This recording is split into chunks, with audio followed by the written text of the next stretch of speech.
Hello guys, welcome back to this channel. In today's video, I'm going to show you how to get free item in Grow a Garden game of Roblox new Gold Garden update.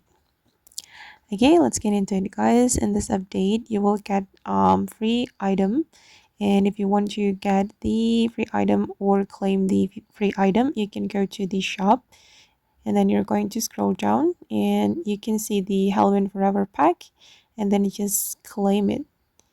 And I just got the pumpkin crate and the item will be updated every day guys, so make sure that you claim the free forever pack, and yeah, you will be able to get the other items, and just go to the Halloween forever pack to claim the free item.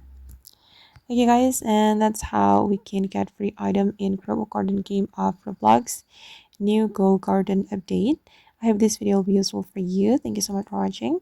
And if you found this tutorial useful, don't forget to like, comment, share, and also subscribe to the channel. Bye!